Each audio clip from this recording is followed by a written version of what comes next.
आज के इस नशिस्त में हम दर्जे 8 के तालिब इल्मों से मुखातिब हैं और हम उम्मीद करते हैं कि आपने पिछले जो सबक पढ़े और जो बातें बताई गईं उसको आप बखूबी पढ़ लिए होंगे और उनके जो सवालात होंगे उनका हल भी आप अपने तरह से कर रहे होंगे। तो आज की इस नशिस्त में हम जो आपके चैप्टर का तीसरा चैप्टर है उस चैप्टर का नाम है लोकगीत। जो बोर्ड पर हम लिख रहे हैं लोकगीत। लोकगीत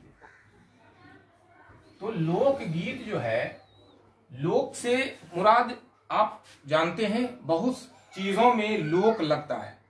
जैसे लोकतंत्र माने जनता का की मशीनरी, जनता का की हुकूमत। लोकगीत यानी अवाम की गीत, जनता का गीत, जो बिल्कुल जनता से जुड़ी हुई बात हो, जो अवाम से खास तौर से जुड़ी हुई बात हो, गीत हो। जैसे गीत फिल्मी गाने होते हैं या और नज़म, गजल, मरसिया, कतार, ये तमाम की तमाम चीजें होती हैं। उसी तरह से नज्म का एक सन्फ लोकगीत के तौर पर भी होता है। हालांकि लोकगीत जो है वो नसरी तौर पर भी इसका इस्तेमाल किया जाता है, लेकिन लोकगीत के मजमून के तौर पर इसमें हमारे निसाब में इसको शामिल किया गया है।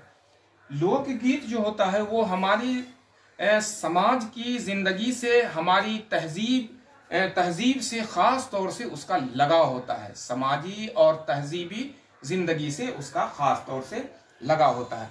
अब जिस मुल्क में हम रहते हैं, ये मुल्क कई मजहबों के मानने वालों का है, कई जबानों के बोलने वालों का है, कई इलाकों में रहने वाले लोगों का है और यहाँ हर इलाके में अलग बोली बोली जाती है। हर 10 किलोमीटर पर भाषाएं बदल जाती हैं। तो जो भाषाएं जहाँ की हैं वहाँ उसी जबान में लोकगीत जो है वो गाई जाती है। खास तौर से लोकगीत का इस्तेमाल शादी विवाहों में होता है और उसमें आप देखते होंगे कि जब किसी लड़की की शादी होती है तो उसमें उस इलाके के जो है की ज़बान जो है उस ज़बान का इस्तेमाल करती हुई औरतें वहाँ गाना गाती हैं। उनकी सहेलियाँ और दूसरे अजीज़ रिश्तेदार औरतें, तो आपने ये भी सुना होगा, रिकॉर्डिंग में आपने देखा होगा कि काहे को ब्याही विदेश बाबुल मोरा नैहर छोड़ी जाए, जैसे दर्दनाक गाने जो हैं ये तमाम की तमाम चीज़ें लोक गीतों में ही शामिल होती हैं। इसी तरह जब सावन आता है और किसी नौबयाहता लड़की में ससुराल में अपने माँ बाप, भाई और हमजोलियों की जब उसे याद सताती है तो वो बड़े दर्द भरे अंदाज में गुनगुनाती है। क्या गुनगुनाती है? अम्मा मेरे बाबा को भेजो जी के सावन आया। इस किताब में लिखा हुआ है इस बात को और आपने रिकॉर्डिंग में भी इन तमाम बातों को सुना होगा।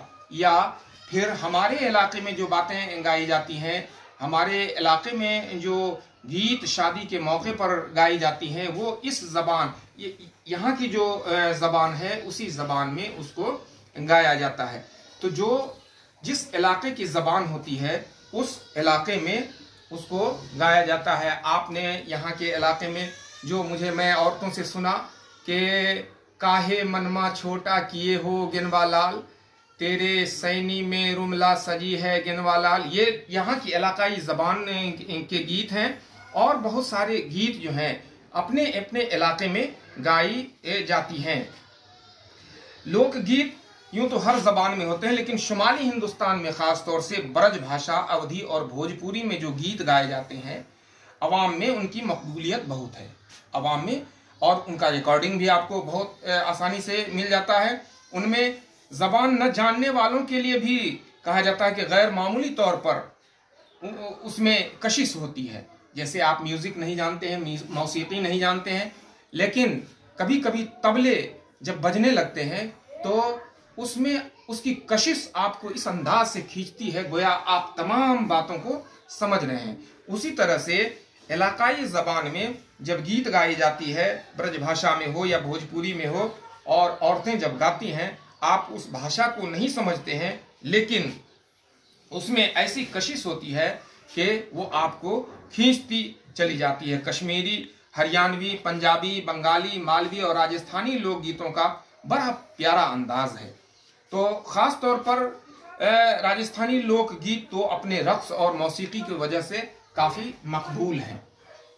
जैसा कि मैंने आपको ये बताया कि उन अल्फाज का इस्तेमाल किया जाता है और किन किन गानों का इस्तेमाल किया जाता है, उस ऊपर मैंने आपको ये बताया कि राजस्थानी लोकगीत में तो अपने रक़्स और मौसीकी की वजह से ये ज़्यादा मकबूल होता है। जिसने राजस्थान का ये मशहूर गीत सुना होगा, आपने भी सुना होगा, और रिकॉर्डिंग में आता है, कभी कभी गीत गाए जाते हैं, रेडियो पर भी हम लोगों ने सुना है कि पल्लो लटके गोरी को पल्लो लटके।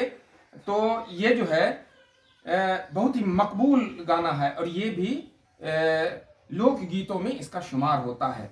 टेलीविज़न और फिल्मों ने लोकगीतों को बड़ा रिवाज दिया है। अब तो आमतौर पर फिल्मों में भी लोकगीतों का रिवाज हो गया है, जिससे इसकी मकबूलियत में काफ़ी इजाफा हुआ है। तो लोकगीत जो होता है वो अवाम